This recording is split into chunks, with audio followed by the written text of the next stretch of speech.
Halo, perkenalkan nama saya Fandi Wicaksono. Saya dari kelas B, Produksi Manajemen, NBM saya 46. Di sini saya ingin memaparkan tentang analisis saya pada kuesioner yang berjudul Pengaruh Frekuensi Jam Belajar terhadap Keaktifan Mahasiswa di Kelas. Di sini saya mendapat responden kebanyakan dari prodi manajemen, rata-rata dari siswa kelas saya sendiri. Di sini saya sudah mengumpulkan sebanyak 30 responden. Jadi di sini yang pertama ada X dan Y. X di sini yaitu pengaruh dari jam belajar, dan Y di sini adalah keaktifan mahasiswa di kelas.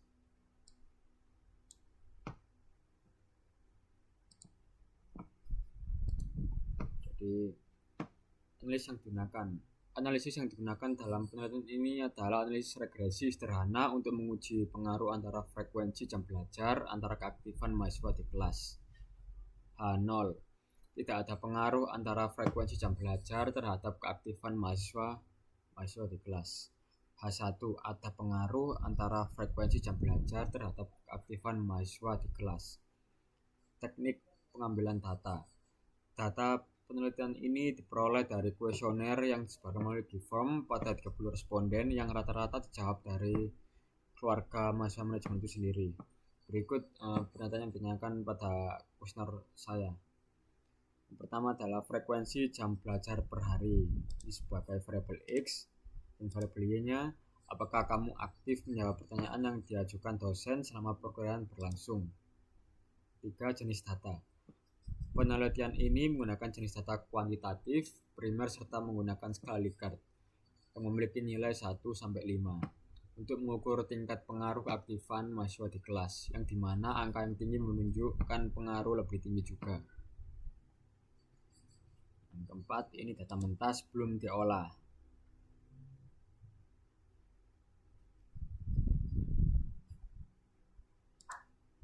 Ini sebenarnya kita mencoba untuk mengolah data dari Excel. Yang pertama-tama kita ke menu data, terus kita cari data analis. Di sini kita cari, karena saya menggunakan list regresi, sini kita pilih regresi. Klik OK. Ini kita input dan blok variabel Y.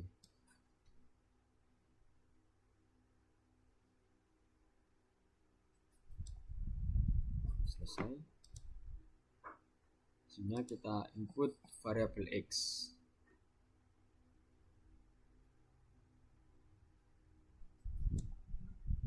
Sudah selesai.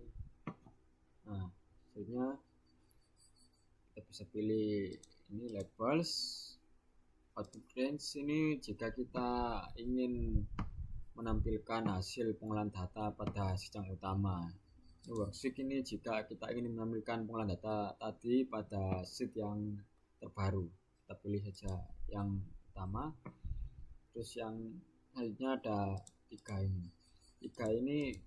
Yang pertama residual ini jika kalian ingin data yang diolah cuma bentuk list data biasa. Residual plots dan line fit plots ini jika kalian menginginkan adanya pengolahan data dalam bentuk grafik. Selanjutnya kita ketik OK. Selanjutnya ada interpretasi data, koefisien korelasi, multiple R. Kita klik dulu.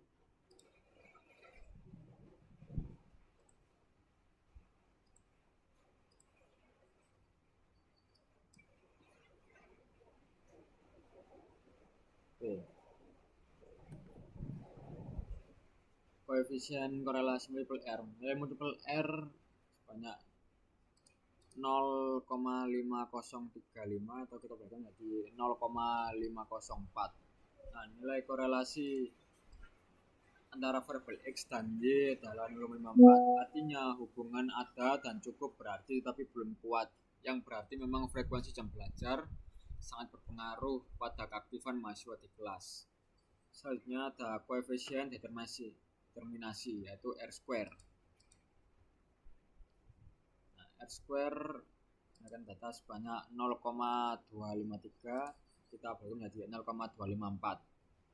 Ini berarti ada sekitar 25,4% variabel Y dapat dijelaskan oleh variabel X dan sisanya 74,6% dipengaruhi oleh faktor lain. Koefisien dan persamaan regresi. Intercept sama dengan 1,815. Saat X sama dengan 0 maka Y sama dengan 1,815. Ini dapat dilihat di sini.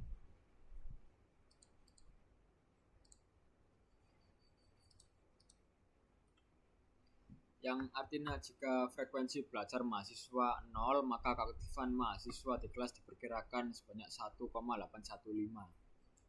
Selanjutnya ada nilai slope sama dengan 0,701.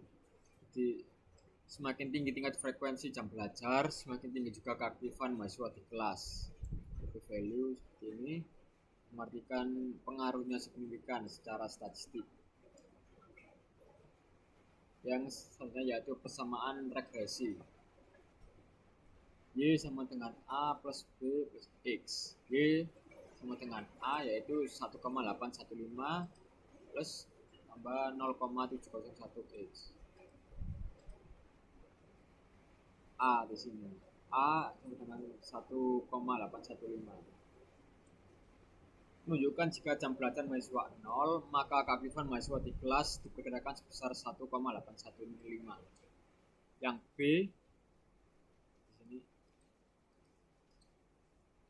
nilai B sama dengan 0,701 yang berarti setiap penambahan satu frekuensi jam belajar maka akan meningkatkan keaktifan mahasiswa di kelas sebesar 0,701. Selanjutnya ada nilai standar error. Standar error sebesar 1,162 menunjukkan bahwa model regresi memiliki tingkat kesalahan prediksi yang relatif sedang, sehingga meskipun frekuensi jam belajar berpengaruh signifikan terhadap keaktifan mahasiswa, masih terdapat faktor lain di luar model yang memengaruhi keaktifan mahasiswa di kelas. Selanjutnya ada uji signifikansi koefisien regresi. Nilai F hitung sama dengan 9,51 dengan tingkat signifikansi sebesar 0 lebih kecil daripada 0,05. Signifikansi F sama dengan 0,0046.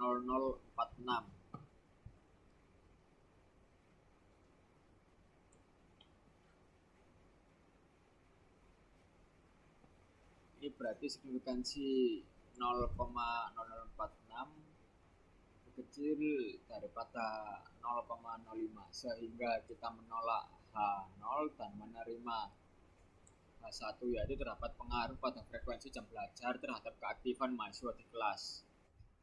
Selanjutnya yaitu mencari table. Table di sini cara mencarinya menggunakan rumus A bagi 2 bagi kurung buka df sama dengan N kurangi K kurung tutup. N di sini didapatkan dari 30 responden yang sudah saya kumpulkan. K di sini adalah dari jumlah variabel yaitu X dan Y yang jumlah 2. Ini 0,025 dibagi 28 yang hasilnya 2,048. Yang berarti nilai T hitung sebesar 3,08 lebih besar daripada T table sebesar 2,048. Yang berarti koefisien regresi atau variabel yang diuji berpengaruh signifikan secara statistik terhadap variabel terikat. Oke, sekian dari saya.